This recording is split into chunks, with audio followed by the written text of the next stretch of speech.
কেউ যদি কোরআন তেলাওয়াত করলো, সে যেন আমার সাথে কথা বলল। আমার আল্লাহ তাআলা কোরআনুল কারীমের মধ্যে বলেন, আলহামদুলিল্লাহি রাব্বিল আলামিন। আমার আল্লাহ তাআলা বলেন, এইটা যখন আমার বান্দা কিংবা বান্দি তেলাওয়াত করে, সেটা নামাজের মধ্যেই হোক, সেটা যে কোনো জায়গায় হোক, আমার আল্লাহ তাআলা বান্দা বান্দীদের সাথে কেমনে কথা বলে? বান্দা যখন পড়ে আলহামদুলিল্লাহি রাব্বিল আলামিন, তখন আমার আল্লাহ তাআলা বান্দাকে জিগায়, বান্দা সমস্ত প্রশংসা তুমি কার জন্য করলা? সমস্ত প্রশংসা তুমি কার জন্য করলা? বান্দা বান্দি দ্বিতীয়বার উত্তর দিয়ে দেয়, আর রহমানির রহিম। আমি রহমান রহিমের সমস্ত প্রশংসা আমি করতেছি। বান্দা আবার আল্লাহ তাআলা জিগায়, রহমান রহিমটাকে? বান্দা আবার উত্তর দেয়, মালিক ইয়াউমিদ্দিন, তিনি আমার বিচার দিবসের মালিক।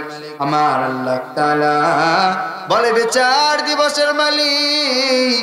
বান্দা বার আল্লাহ তাআলাকে বলে, ইয়্যাকা না'বুদু ওয়া ইয়্যাকা নাস্তাঈন, ইয়্যাকা না'বুদু ওয়া ইয়্যাকা নাস্তাঈন। আমি তার ইবাদত করি, আমি তার কাছে প্রার্থনা করি। হযরত রাসূল আকরাম সাল্লাল্লাহু আলাইহি ওয়াসাল্লাম বলেন, আসসালামু কাবলাল কালাম, রাওয়াহু তিরমিজি। তিরমিজি শরীফ হাদিসের মধ্যে এসেছে, আসসালামু কাবলাল কালাম, তোমরা কথা বলার আগে দিবে সালাম। তোমরা যদি কথা বলার আগে সালাম দাও, তাহলে তোমাদের কি হবে? প্রথমত তোমাদের সওয়াব হবে। শুধু সওয়াবই নয়, তোমাদের অন্তর থেকে আমার আল্লাহ তাআলা অহংকার মুক্ত করে দিবে। এর জন্য হযরত রাসূল আকরাম সাল্লাল্লাহু আলাইহি ওয়াসাল্লাম বলেন, তোমরা যখন কথা বলবা, কথা বলার আগে সালাম দিবা। তোমরা কথা বলার আগে যদি সালাম দাও, তাহলে তোমাদের কি হবে? এক ভাই আর এক ভাইয়ের মধ্যে যদি শত্রুতা থাকে, ওই ভাইদের মধ্যে যদি সালাম বিনিময় হয়, তাহলে তাদের মধ্যে শত্রুতা থাকে না, তাদের মধ্যে আমার আল্লাহ তাআলা একটা বন্ধুত্ব তৈরি করে দেয়। এর জন্য রাসূল বলছেন, তোমরা কথা বলার আগে সালাম দিবা। হযরতে জিবরাইল আলাইহিস সালাতু ওয়াস সালাম আমার রাসূলের যখন ইন্তেকালের মুহূর্তে আজরাইল আলাইহিস সালাতু ওয়াস সালাম আমার রাসূলের বাড়িতে এসেছে। আমার রাসূল বলতেছেন, আমার ভাই জিবরাইল কোথায়? আজরাইল আলাইহিস সালাতু ওয়াস সালাম বলতেছেন, রাসূল জিবরাইল তো প্রথম আসমানে।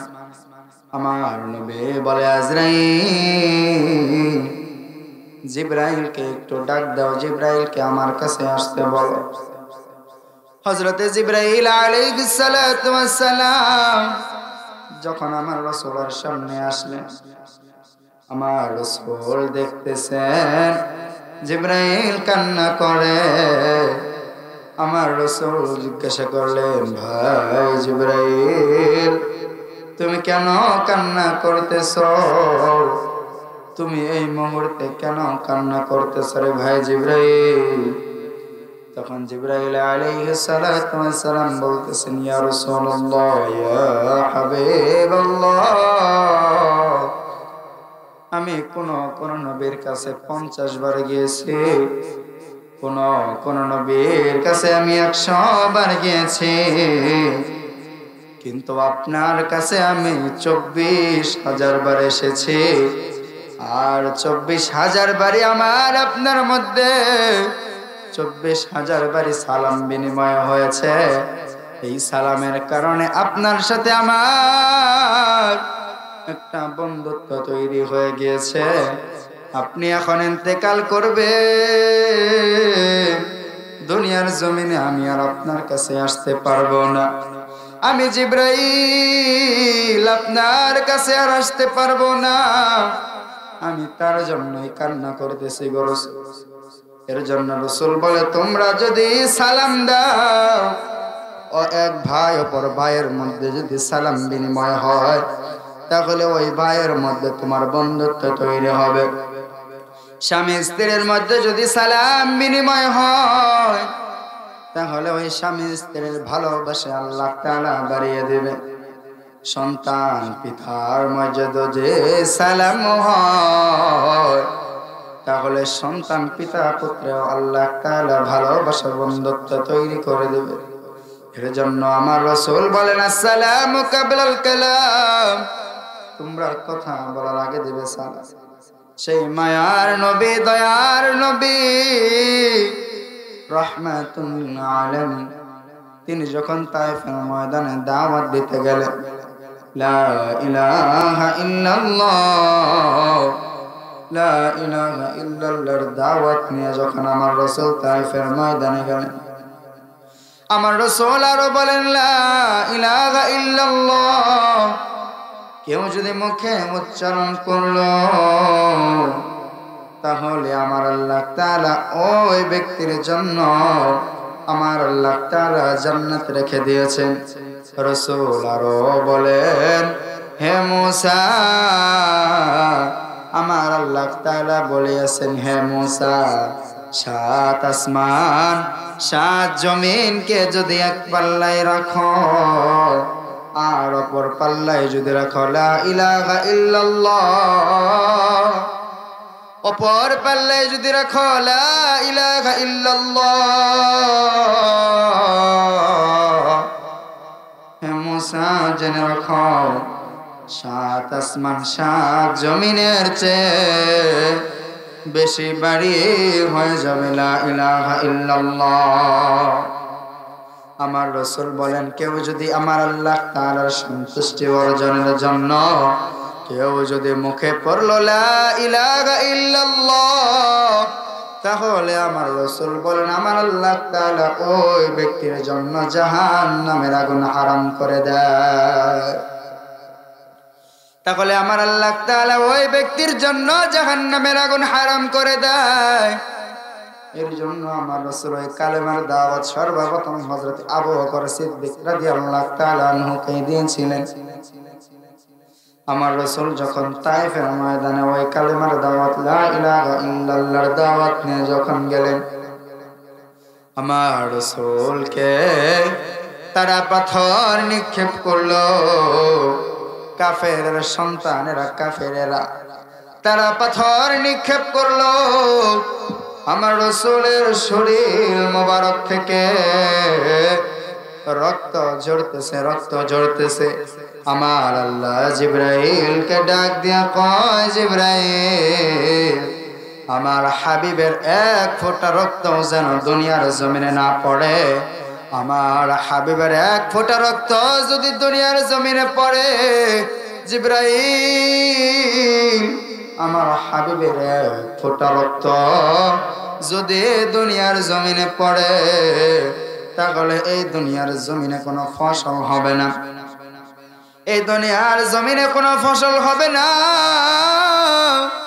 জিবরাইল, আমার হাবিবের শরীর থেকে যে রক্তগুলা পড়তেছে, এই রক্তগুলা তুমি এইভাবে ধরবা, হাত দিয়ে ধরে আকাশের দিকে ছিটিয়ে দিবা। আমার হাবিবের এক ফোঁটা রক্ত যেন দুনিয়ার জমিনে না পড়ে। আমার হাবিবের এক ফোঁটা রক্ত যদি দুনিয়ার জমিনে পড়ে, তাহলে ওই জমিনে ফসল হবে না। যখন আমার রাসূলকে তারা পাথর নিক্ষেপ করতেছে, পাথর নিক্ষেপ করতেছে, আমার আল্লাহ জিবরাইলের মাধ্যমে হাবিবকে জানাইলেন, হাবিব, ওগো আল্লাহর রাসূল, আল্লাহ তাআলা আমাকে বলে পাঠাইলেন, আপনার উপরে যে অত্যাচারগুলো করতেছে, আপনি শুধু একটা বার হুকুম দেন, আপনি শুধু একটা বার অনুমতি দেন, ওই কাফেরদেরকে ধ্বংস করে দেব। আমার রাসূল বলতেছেন, ভাই জিবরাইল, তুমি যদি তাদেরকে ধ্বংস করে দাও, তারা হয়তো কালেমার দাওয়াত নিল না, তারা নিল না, তাদের সন্তানেরা নিবে, তাদের সন্তানেরা নিবে না, তাদের নাতিরা কালেমার দাওয়াত গ্রহণ করবে। তুমি যদি এখনই তাদেরকে ধ্বংস করে দাও, তাহলে আমি লা ইলাহা ইল্লাল্লাহর দাওয়াত আমি কারে শোনাইব? আমি লা ইলাহা ইল্লাল্লাহর দাওয়াত আমি কারে শোনাইব? আমার রাসূল বলতেছেন, না জিবরাইল, না না না। আমার হাবিব মায়া করে বলতেছেন, আমার উম্মত, তারা আমার উম্মত হবেই হবে, এটা আমার বিশ্বাস। তারা আজকে আমাকে পাথর নিক্ষেপ করতেছে, আগামী কালে আমার কাছে মাফ চেয়ে তারা কালেমা পড়ে মুসলমান হবে। যখন আমার রাসূলের গায়ে তারা পাথর নিক্ষেপ করে, তখন তারা কুকুরগুলাকে খেপে দিয়েছিলেন। ওই তাইফের কুকুরেরা যখন আমার রাসূলের সামনে আসে, আমার রাসূলের সামনে আসার পরে আমার রাসূলের কি মায়াবী চেহারা! হযরত রাসূল আকরাম সাল্লাল্লাহু আলাইহি ওয়াসাল্লাম তার মায়াবী চেহারাটা দেখে কুকুররাও চিনতে পেরেছে। সাহাবায়ে কেরাম রাসূল সহ একজন রাস্তা দিয়ে হাঁটতেছে, চতুর্পাশ থেকে সালামের আওয়াজ আসে।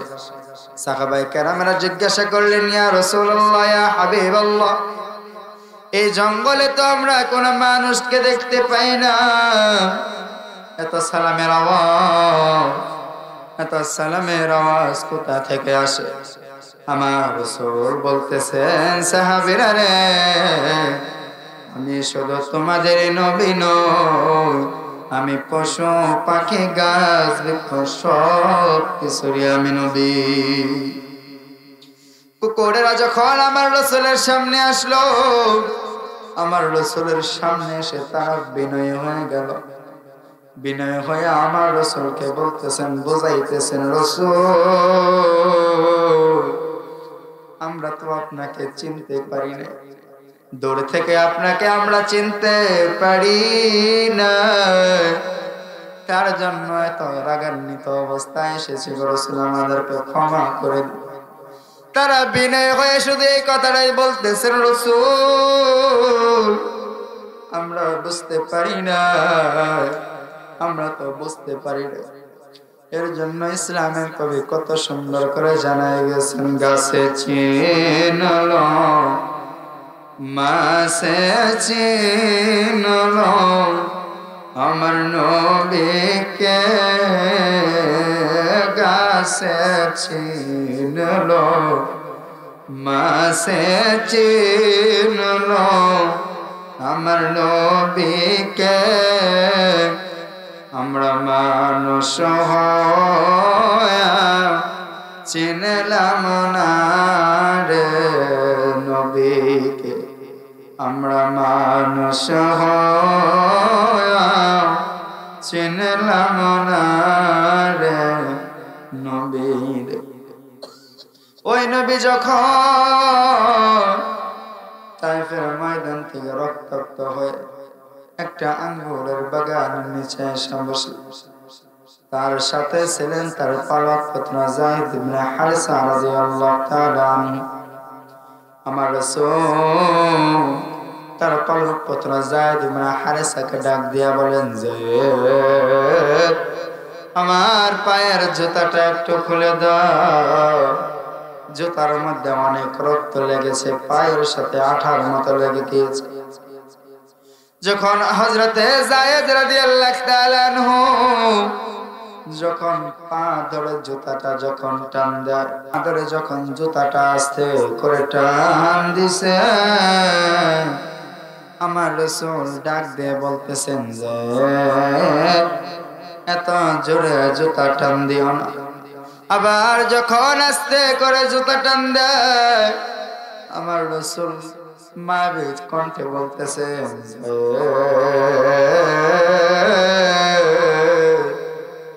এত জোরে জোরে জুতা টান দিও না, এত জোরে জুতা টান দিলে রে যায়েদ, এত জোরে জুতা টান দিলে মনে হয় কলিজাটা ছিঁড়ে বের হয়ে যায়।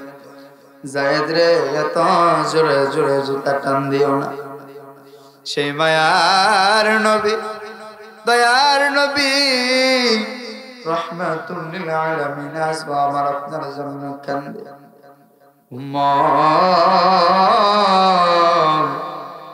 তিনার ইন্তেকালের আগে উম্মতদেরকে তিনটা কথা বলে গেলেন, উম্মতেরা আসসালাত, উম্মতেরা আসসালাত, উম্মতেরা আসসালাত, উম্মতেরা নামাজ, উম্মতেরা নামাজ, উম্মতেরা নামাজ। আম্মা জান আয়েশা সিদ্দিকা রাদিয়াল্লাহু তাআলা আনহা বলেন, একদিন আমার রাসূল মুনাজাতে বলতেছেন, আল্লাহ আমার আয়েশার গুনাহ তুমি মাফ করে দাও, আমার আয়েশার গুনাহ মাফ করে দাও। এই কথাটা যখন হযরতে আম্মা জান আয়েশা যখন তার কর্ণ নগরে গেল, তিনি মুস্কি মুস্কি হাসতেছে। মুনাজাতের পরে আমার রাসূল ডাক দিলেন, আয়েশা তুমি মুস্কি মুস্কি কেন হাসতেছো? আমার রাসূল বলেন, আয়েশা এত মুস্কি মুস্কি কেন হাসতেছো রে আয়েশা? তখন আয়েশা রাদিয়াল্লাহু তাআলা আনহা বলতেছেন, রাসূল আপনি তো আমার জন্য মাফ চাইলেন আল্লাহ তাআলার কাছে, তার জন্যই তো আমি হাসতেছি। আমার রাসূল আল্লাহ তাআলার কসম দিয়ে বললেন, আয়েশা আল্লাহ তাআলার কসম, আয়েশা রে আজকে আমি তোমার জন্য যেমনি ভাবে আমি আল্লাহ তাআলার কাছে মাফ চাইলাম, আমার গুনাহগার উম্মতের জন্য আমি ওইভাবে আল্লাহ তাআলার কাছে মাফ চাই। হযরতে বেলাল রাদিয়াল্লাহু তাআলা আনহু তিনি বলেন, আমার রাসূল একদিন গোসল করে মসজিদে নববীতে আসলেন, তখন আমি রাসূলের দিকে তাকিয়ে দেখলাম আমার রাসূলের মাথা থেকে পানিগুলা টপ টপ করে তার শরীরের মধ্যে পড়তেছে। তখন হযরতে বেলাল রাদিয়াল্লাহু তাআলা আনহু বলেন, আমি রাসূলকে দেখলাম তিনি নামাজে দাঁড়িয়ে গেলেন, আবার যখন রুকু করলেন সিজদা করলেন, অনেক দীর্ঘ সিজদা, সিজদার মধ্যে আমি খেয়াল করলাম তিনি কান্না করতেছে। তিনি এমন ভাব করে কান্না করতেছে, তার কান্নার আওয়াজ কিছু ডেক আসতেছে, তার ডেকের আওয়াজ আমি বেলাল শুনতে পাই। আমার রাসূল সিজদায় পড়ে উম্মতের জন্য কান্না করে, আমি বেলাল শুনতে পাইলাম। আমি বেলালের কর্ণনগরে আওয়াজটা এসেছে, আমার রাসূল কান্না করে। সেই কালো বেলাল আমার রাসূলের কত ভক্ত ছিলেন। আমার রাসূল যখন দুনিয়া থেকে চলে গেলেন, বেলালও চলে গেলেন অনেক দূরে, অনেক দূর বেলাল চলে গেলেন সিরিয়ার জঙ্গলে। সিরিয়ার জঙ্গলে গিয়ে তিনি তার বাসস্থান করলেন। 6 মাস হয়ে গেল। 6 মাস পরে আমার রাসূল স্বপ্নে বেলালকে বলেন, বেলাল জঙ্গলে জঙ্গলে ঘুরলে নবীরে পাইবি না, আমি নবীরে যদি পাইতে চাও, আমি নবীকে যদি পাইতে চাও, বেলাল আবার মদিনায় ফিরে যাও। হযরতে বেলালের যখন ঘুমটা ভাঙলো, বেলাল রাদিয়াল্লাহু তাআলা আনহুর ঘুমটা ভাঙার সাথে সাথে তিনি মদিনার দিকে একটা দৌড় দিলেন, মদিনার দিকে একটা দৌড় দিলেন। হাদিসের মধ্যে এসেছে তিনি মদিনায় পৌঁছাইলেন, তখনই ফজরের আযানের ওয়াক্ত হয়ে গেল।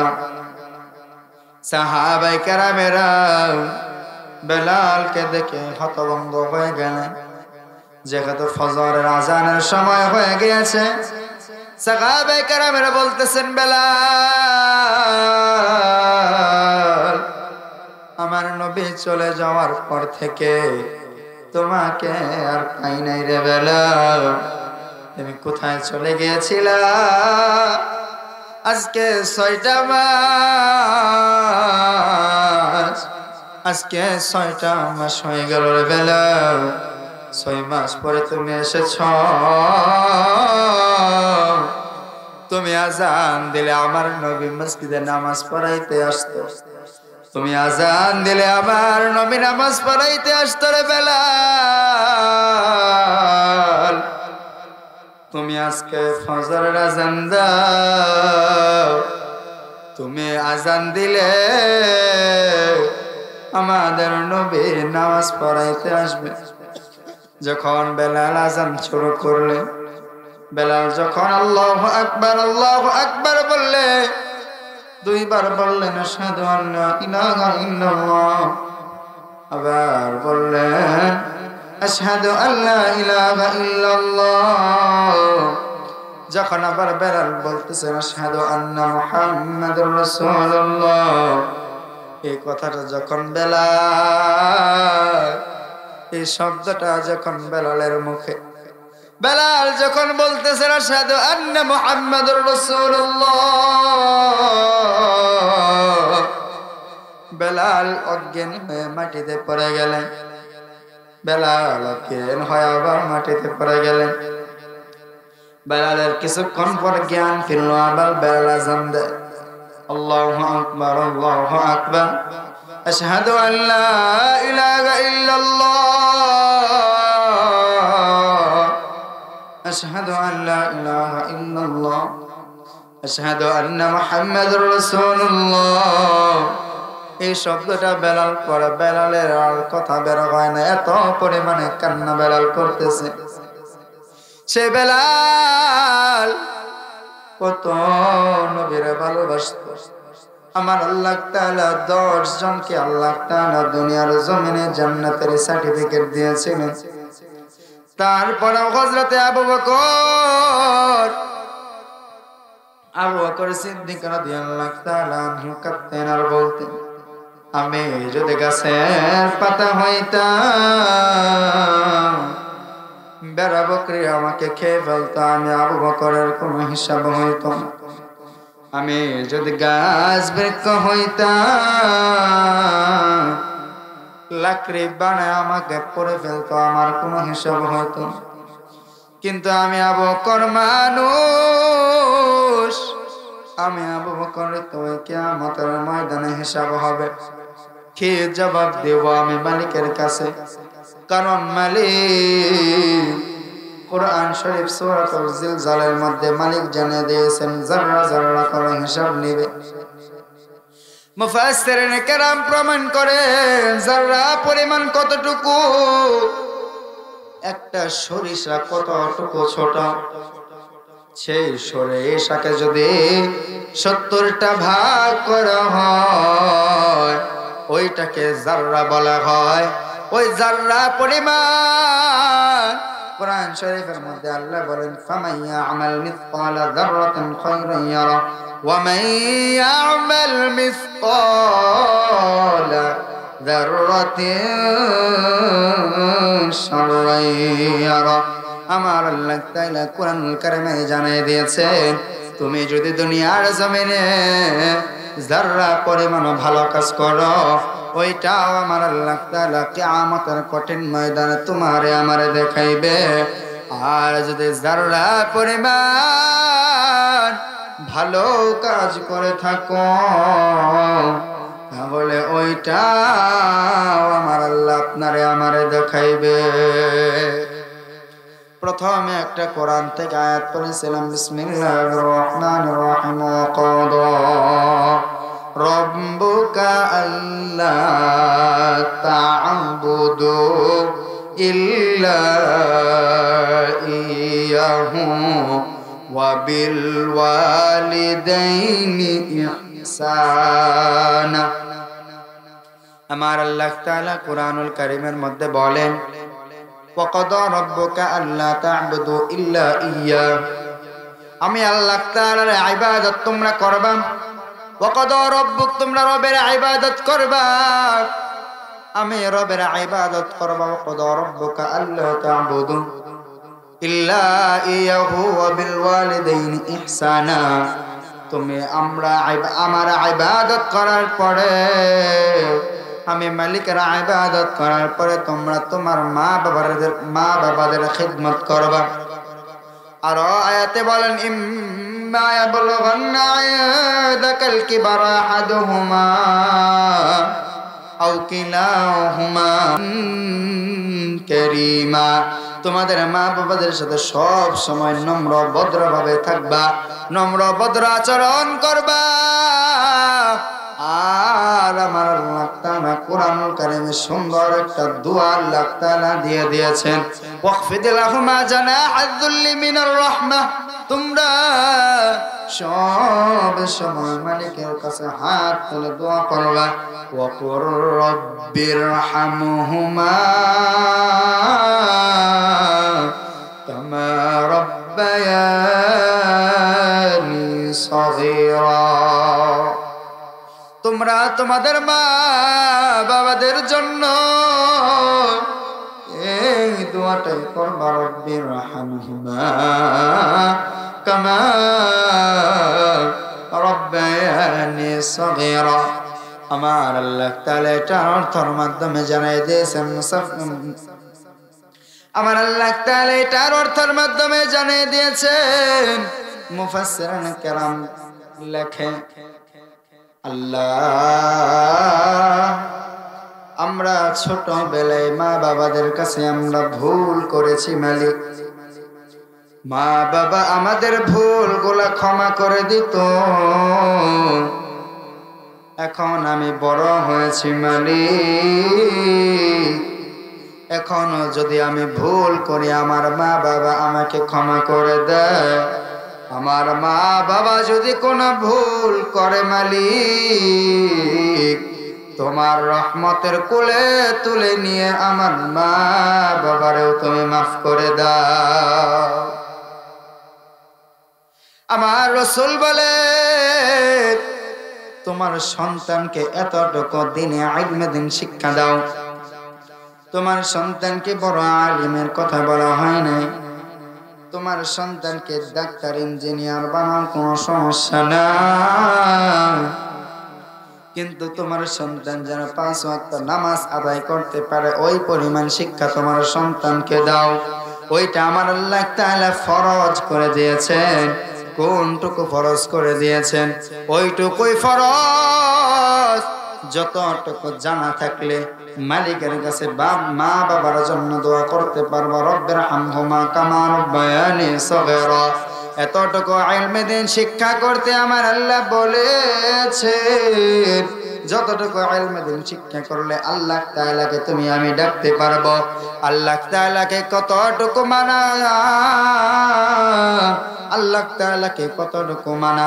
আমার আল্লাহ তাআলা বলেন, কেউ যদি কুরআনুল কারীম তেলাওয়াত করলো তাহলে সে বান্দা বান্দি যেন আমার সাথে কথা বলল। কেউ যদি কুরআন তেলাওয়াত করলো সে যেন আমার সাথে কথা বলল। আমার আল্লাহ তাআলা কুরআনুল কারীমের মধ্যে বলেন, আলহামদুলিল্লাহি রাব্বিল আলামিন। আমার আল্লাহ তাআলা বলেন, এইটা যখন আমার বান্দা কিংবা বান্দি তেলাওয়াত করে, সেটা নামাজের মধ্যেই হোক, সেটা যে কোনো জায়গায় হোক, আমার আল্লাহ তাআলা বান্দা বান্দীদের সাথে কেমনে কথা বলে? বান্দা যখন পড়ে আলহামদুলিল্লাহি রাব্বিল আলামিন, তখন আমার আল্লাহ তাআলা বান্দাকে জিগায়, বান্দা সমস্ত প্রশংসা তুমি কার জন্য করলা? সমস্ত প্রশংসা তুমি কার জন্য করলা? বান্দা বান্দি দ্বিতীয়বার উত্তর দিয়ে দেয় আর রহমানির রহিম, আমি রহমান রহিমের সমস্ত প্রশংসা আমি করতেছি। বান্দা আবার আল্লাহ তাআলা জিগায় রহমান রহিমটাকে, বান্দা আবার উত্তর দেয় মালিক ইয়াউমিদ্দিন, তিনি আমার বিচার দিবসের মালিক। আমার আল্লাহ তাআলা বলে বিচার দিবসের মালিক। বান্দা বার আল্লাহ তাআলাকে বলে ইয়্যাকা না'বুদু ওয়া ইয়্যাকা নাস্তাঈন, ইয়্যাকা না'বুদু ওয়া ইয়্যাকা নাস্তাঈন, আমি তার ইবাদত করি, আমি তার কাছে প্রার্থনা করি, আমি তার ইবাদত করি, আমি তার প্রার্থনা করি। এর জন্য আমার আল্লাহ তাআলা বলেন তোমরা যদি আমি মালিকের সাথে কথা বলতে চাও, তোমরা যদি আমি মালিকের সাথে কথা বলতে চাও, তাহলে ওযু করে কোরআন তেলাওয়াতে লাগিয়ে যাও। তোমরা ওযু করে সালাতে দাঁড়িয়ে যাও। আমি মালিকের সাথে যদি তুমি কথা বলতে চাও, যে কথা বলতেছিলাম আল্লাহ তাআলা তার ইবাদত করার পরে মা বাবার খেদমত করতে বলেছেন।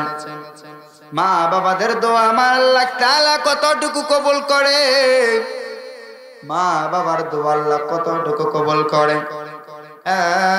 এক সাহাবী, এক আলেম হযরত বাইজিদ বুস্তামি রাহমাতুল্লাহি আলাইহি একটা ঘটনা।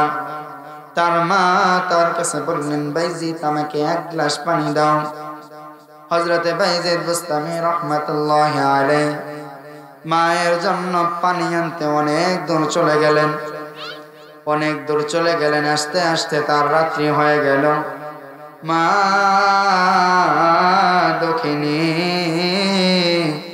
তিনি ঘুমিয়ে পড়লেন, তিনি ঘুমিয়ে পড়লেন। সারা রাত বাইজিদ বুস্তামি যখন রাত্র মধ্যবর্তী অবস্থায় বাড়িতে আসলেন, দেখে মা ঘুমিয়ে রয়েছে।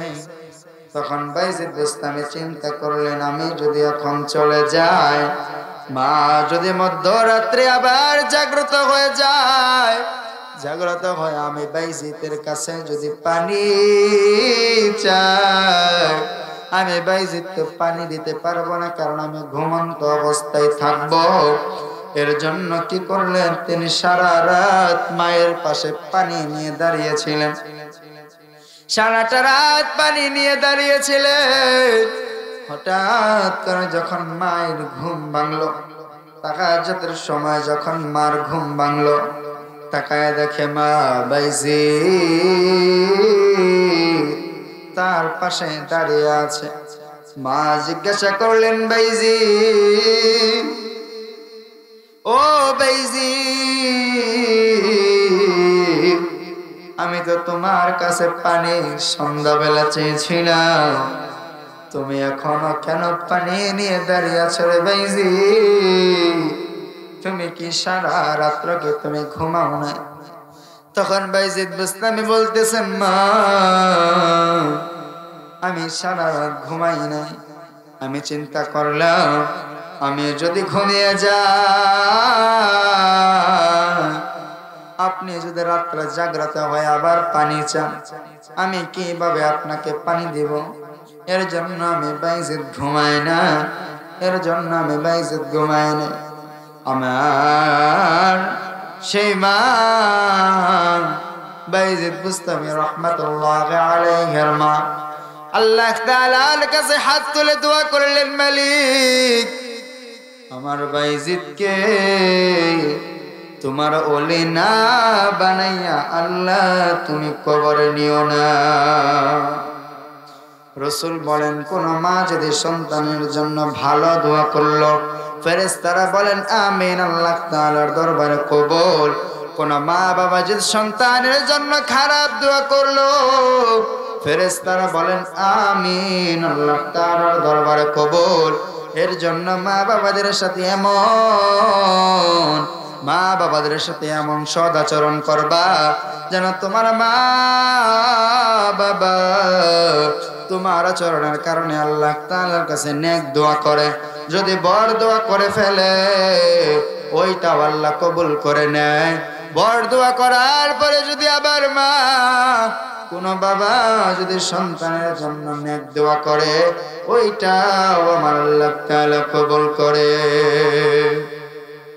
আমার আল্লাহ তাআলা কত রহমান কত দয়ালু।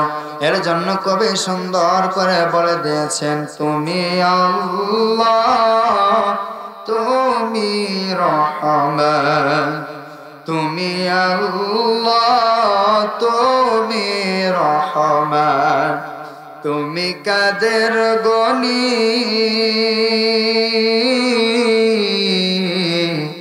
দুনিয়া শোকাইতে গো পারো আল্লাহ, পাহাড় কর পানি দুনিয়া শোকাইতে গো পারো আল্লাহ, পাহাড় কর পানি। আল্লাহ তুমি কাউরে হাসাও কাউরে গো কাঁদাও, তুমি সকল পারো,